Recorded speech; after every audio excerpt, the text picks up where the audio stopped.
माझ्या नवऱ्याची चूक काय? हिंदू आहे म्हणून मारलं? नेणारा पण मुसलमान होता आणि मारणारा पण मुसलमानच होता आणि त्यांच्या खास करून कब्रस्तान मध्ये नेऊन त्यांनी मारलेले. कपाळाच्या टिळ्यावरून धीरजला मारलंय?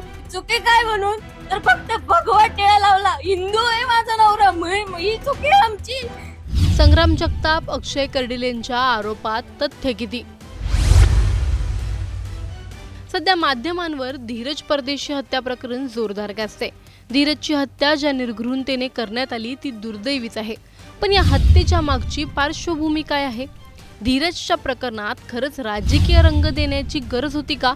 धीरज परदेशी हत्या प्रकरणात खरंच भगव्या टिळ्याचा अँगल असू शकतो का?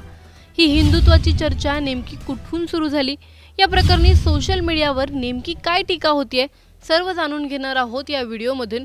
व्हिडिओ शेवटपर्यंत नक्की पहा आणि टाइम्स नाऊ मराठीच्या यूट्यूब, इंस्टाग्राम आणि फेसबुक पेजला फॉलो करायला विसरू नका. महापालिकेच्या विद्युत नगर विभागातील कर्मचारी धीरज परदेशी यांच्यावर दिनांक 7 ऑगस्ट रोजी 6 ते 8 जणांनी जीवघेणा हल्ला केला.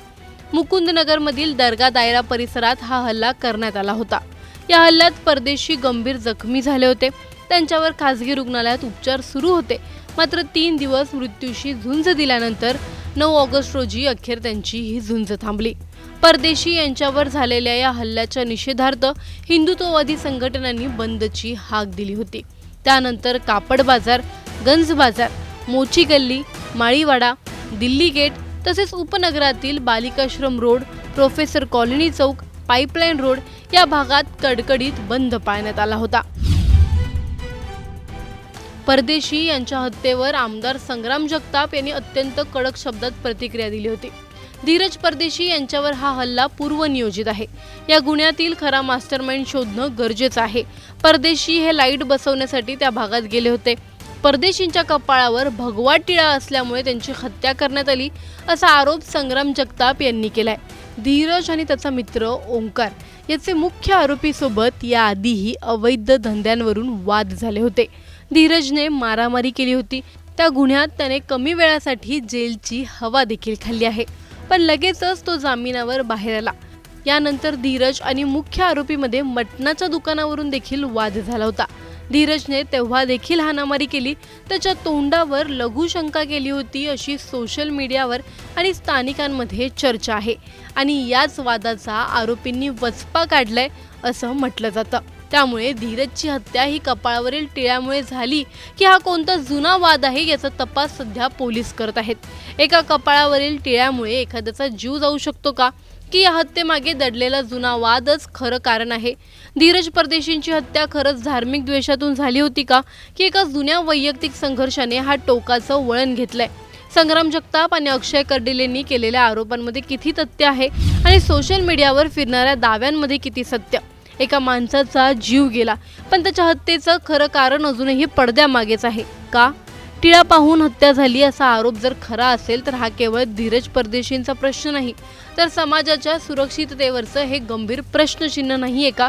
आणि जर हत्या टिळ्यामुळे झालीच नसेल तर मग धीरज आणि आरोपींमधला जुना वाद नेमका किती गंभीर होता? सोशल मीडियावरचे दावे सत्य मानायचे की पोलिसांच्या तपासातून समोर येणाऱ्या पुराव्यांवर विश्वास ठेवायचा? आज धीरज परदेशी नाहीयेत पण त्यांच्या कुटुंबासाठी एक प्रश्न कायमचा उरलाय. धीरजला नेमकं का मारलं? त्याच्या कपाळावरील टिळ्यामुळे, जुन्या वादामुळे की या दोन्हींपेक्षा वेगळं काही सत्य तपासातून समोर येणार आहे? कारण आरोप अनेक आहेत, दावे अनेक आहेत पण सत्य एकच आहे आणि ते सत्य समोर येणं धीरजच्या कुटुंबाला न्याय मिळण्यासाठी सर्वात जास्त महत्त्वाचं आहे. तुम्हाला या प्रकरणी नेमकं काय वाटतंय आम्हाला कॉमेंटमध्ये नक्की कळवा. व्हिडिओ लाईक व शेअर करायला विसरू नका. तसंच अशा नवनवीन अपडेट्ससाठी आणि माहितीपूर्ण व्हिडिओजसाठी टाइम्स नाऊ मराठीला नक्की फॉलो करा. जसं त्यांनी ज्या व्यक्तींनी ज्या आरोपींनी म्हटलं होतं आज इसको मार डालेंगे त्या पद्धतीनेच माझ्या नवऱ्याच्या डोक्यावर मारलेलं आहे.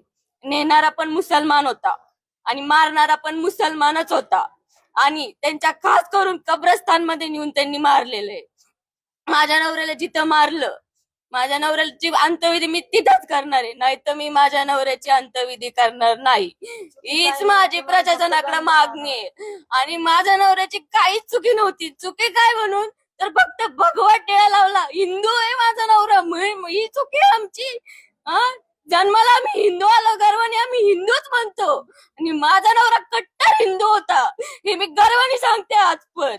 माझा नवरा हिंदू आहे आणि मला हिंदू लोकांकडून न्याय पाहिजे. न्यायासाठी मी वाट बघते कालपासून. आरोपींनी अटक केली. माझ्या नवऱ्याचा जीव गेला. जीव जाणं ही सोपी गोष्ट नाहीये.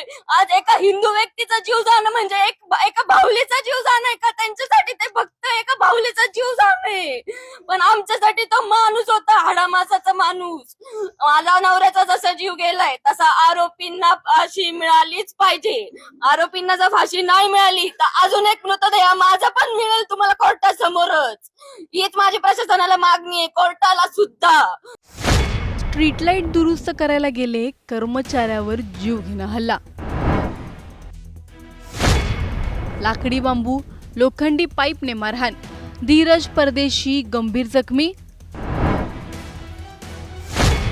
हल्ल्याप्रकरणी पालिका वायरमनला अटक. इतर आरोपींचा पोलिसांकडून शोध सुरू.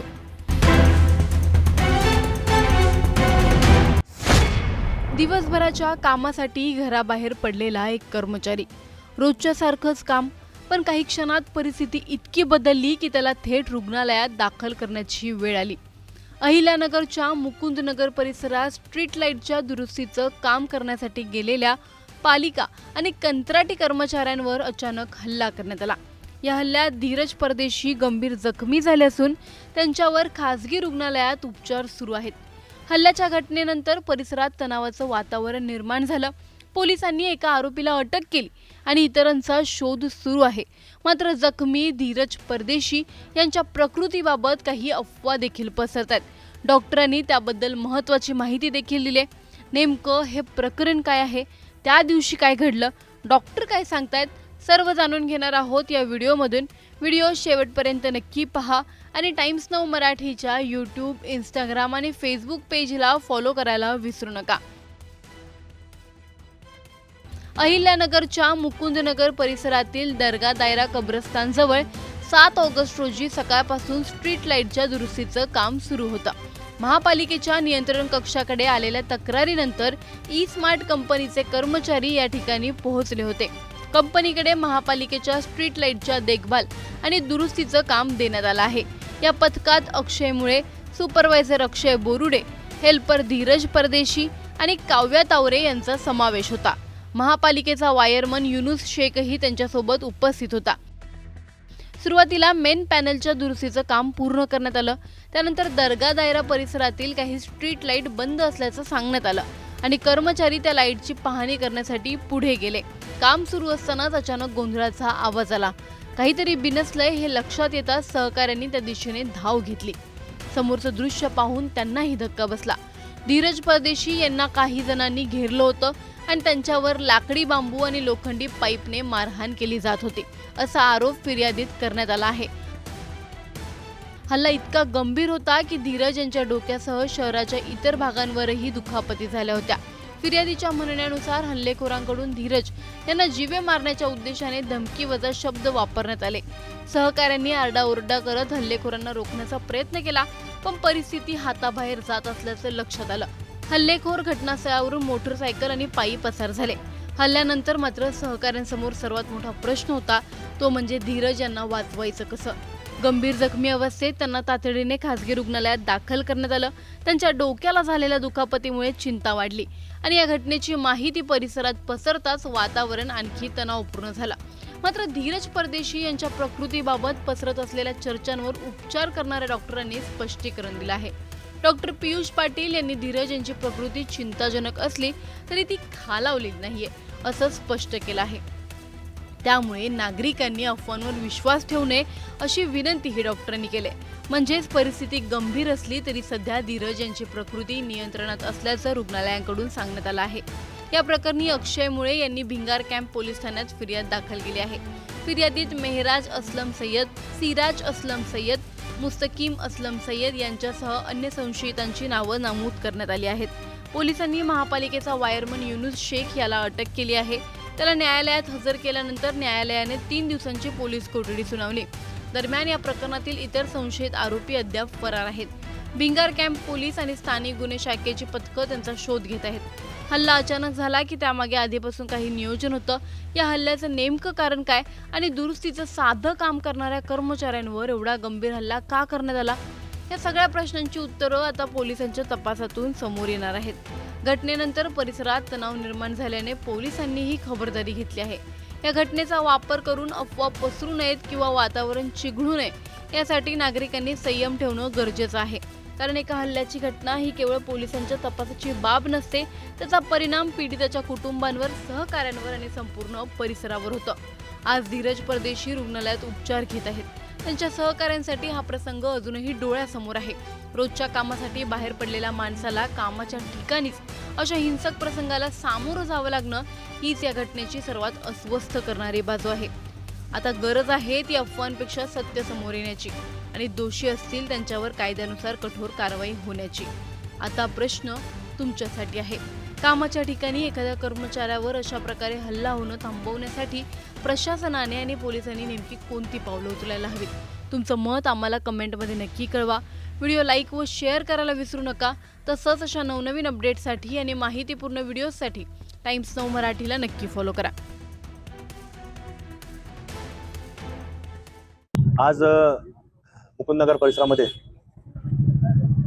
महानगरपालिकेचे कामगार हे ज्यावेळेला तिथं लाईटचं मेंटेनन्स करण्याकरता गेलेले होते, त्याच्यावरती प्राणघातक हल्ला हा करण्यात आला आणि आज तो इतका गंभीररित्या जखमी झालेला आहे. तो अगदी जे जीवन आणि मृत्यूशी त्याची झुंज ही सायंकाळपासून सुरू आहे. अतिदक्षता विभागामध्ये त्याला मॅककेअर हॉस्पिटलमध्ये ॲडमिट करण्यात आलेला आहे. आणि आपण जर पाहिलं तर तो महानगरपालिकेचा धीरजसिंग परदेशी हा जो काही युवक तिथं लाईटचं मेंटेनन्सचं काम करण्याकरता गेला, हा काही कुठल्याही प्रकारे तिथं खाजगी काम नाही, सिव्हिल काम म्हणजे सार्वजनिक काम हे करण्याकरता गेलेला असताना त्याच्यावरती प्राणघातक हल्ला होणं हे कुठपर्यंत योग्य आहे. आणि ते काम तिथलं आवरल्यानंतर तो तिथलच्या कब्रस्तानमध्ये काम करण्याकरता गेलो. त्याला तिथं स्थानिक वायरमननी सांगितलं कब्रस्तानमध्ये देखील काम आहे, तिथं तो करण्याकरता गेला. म्हणजे अशा प्रकारे सिव्हिल काम म्हणजे सार्वजनिक काम चालू असताना एखाद्यावरती हल्ला करणं ही घटना ही खरं तर फार निंदनीय आहे. त्याचा आम्ही सर्वजण निषेध करतो. पोलीस तपास करत आहेत. आरोपी सापडण्याचा प्रयत्न सुरू आहे. FIR दाखल करण्याचं काम सुरू आहे. आणि आज सगळेच लोक या ठिकाणी आमचे सर्व हिंदुत्ववादी संघटनेचे काम करणारे सर्व पदाधिकारी असतील, सर्वच मान्यवर असतील, सगळे आलेले आहेत. पोलिसांनी देखील याच्यामध्ये खबरदारी घेऊन याच्यामध्ये लवकर आरोपी अटक झाला पाहिजे अशी मागणी त्यांना आम्ही केली आहे. 2023 मध्ये देखील ज्यावेळेला जुन्या महानगरपालिकेच्या जवळच्या परिसरामध्ये असंच ज्यावेळेला महानगरपालिकेचे जे असणारे जे काही लाईटचं काम करणारे व्यवस्थापन करणारे लोक होते, तर त्यांच्यावर देखील अशाच प्रकारे मारहाण करण्याचं काम हे 2023 मध्ये देखील घडले होतं. त्याची फिर्याद ही कोतवाली पोलीस स्टेशनला देखील दाखल आहे. असे लोक ज्या वेळेला जिहादी लोक ज्या परिसरामध्ये राहतात तसा प्रकार अनेक वेळेला अशा भागांमध्ये घडलेला आहे. त्याची पोलीस स्टेशनला नोंद देखील आहे. जे काय पहिल्यांदाच घडलं नाही, पण पहिल्यांदा आज अत्यंत दुर्दैवी घटना घडलेली आहे ती एखाद्याच्या जीवावरती बेतलेला आहे. त्यामुळे पोलीस प्रशासनाला मागणी केलेली आहे की आपण कुठेतरी याच्यामध्ये उपाययोजना कराव्यात, आरोपी लवकर अटक करावा.